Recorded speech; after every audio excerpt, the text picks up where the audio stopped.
Good morning, student. Welcome you. In previous part, we have studied about Shah Jahan, reign of Shah Jahan, reign of Jahangir. Now, Aurangzeb. Okay, Aurangzeb was a Shah Jahan's third son. Okay, he was the third son, not a eldest son. He was the third number son, and he seized the throne and had all his brother executed after his succession struggle.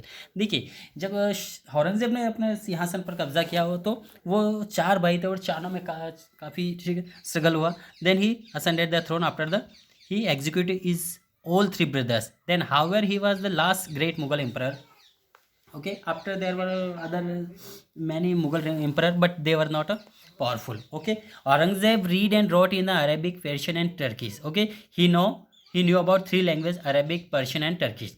Now, he was also trained in the art of calligraphy. Okay, he was the trained in art of calligraphy. He was a Okay, Aurangzeb read and wrote in Arabic, Persian, and Turkish. It means he knew about three languages. He was also trained in the art of calligraphy.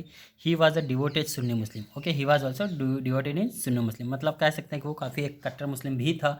And he lead a very much disciplined life according. Okay, उसका life जो है बहुत ही discipline हुआ करता था according to Islamic law. He dressed and ate a very simple. He kept fast and slept on the ground. देखिए, वो fast भी रखता था और काफ़ी धार्मिक टेंडेंसी होने का कारण वो ज़मीन पे सोया करता था. He prayed 5 times a day and dislike music and dancing. He prayed, देखिए, वो दिन में 5 बार प्रेयर किया करता था. And dislike music and dancing as this are forbidden in Islam. देखिए, जो इस्लाम में बिल्कुल मनाही थी तो वो इन चीज़ों को लाइक नहीं करता था. He felt that the foremost duty of the Muslim emperor was to promote Islam and establish Islamic supremacy. देखिए, वो एक मुस्लिम एम्परर था, शासक था. And was to promote Islam, जो कि इस्लाम को प्रमोट करना चाहता था, वो एक्सपांड करना चाहता था इस्लाम को. And establish Islamic supremacy in his empire. वो चाहता था कि इसके एम्पायर में इस्लामिक सुप्रीमेंसी हो.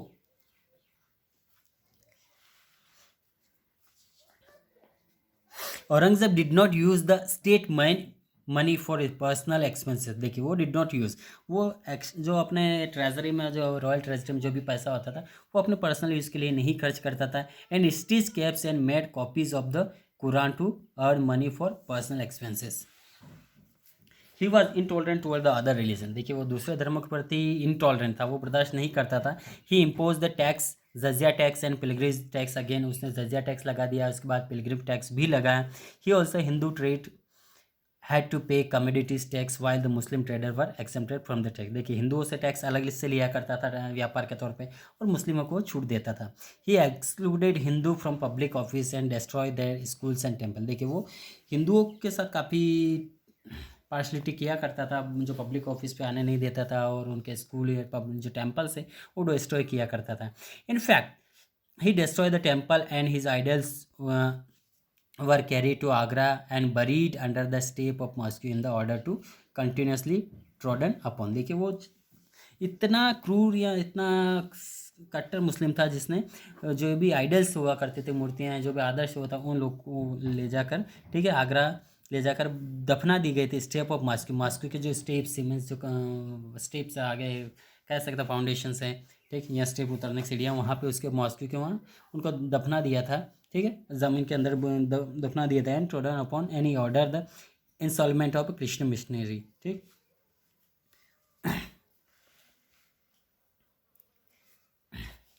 Then his religious intolerant lead to many revolt. देखिए, उसका जो धार्मिक जो कट्टरता थी, ठीक, दूसरे धर्मों के प्रति वो बहुत ज़्यादा इंटॉलरेंट हुआ करता था, जिसके कारण बहुत सारे रिवोल्ट होने लगे. The Jat revolt establish independence kingdom at Bharatpur में. जाटों ने अपना खुद का एक स्वतंत्र राज्य स्थापित कर लिया था. The Sikh rebel against conversion and Aurangzeb kill Guru Tegh बहादुर. ठीक, उन्होंने गुरु तेग बहादुर को मार दिया था औरंगजेब ने. ठीक, पहले तो जहांगीर ने भी मारा था और यहाँ पे इन्होंने तेग बहादुर को भी मारा था. सो एन अगेंस्ट गुरु गोविंद सिंह, और गुरु गोविंद सिंह इसके अगेंस्ट हो गए थे. He also attack the Rajput kingdom Mewar and Marwar and the home of Assam. The Maratha rebuild under the leadership of Shivaji. मराठों ने भी इसके अगेंस्ट, ठीक, रिवोल्ट कर दिया था. This revolt had an adverse effect on economy, peace and military strength of the Mughal empire. और ये सारे रिवोल्ट एक साथ ही हो गए, जिसके कारण इसका एम्पायर पूरी तरह तहस नहस होने लगा था. ठीक, जिसके कारण उसकी इकोनॉमी, शान, पीस, मिलिट्री स्ट्रेंथ सारी डगमगा चुकी थी. ठीक है, नेक्स्ट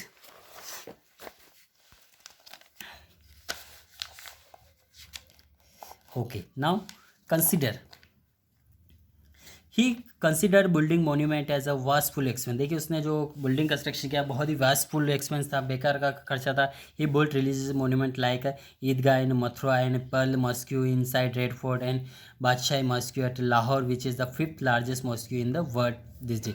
और आज ये 5वीं दुनिया की सबसे बड़ी मॉस्क्यू है यहाँ पे।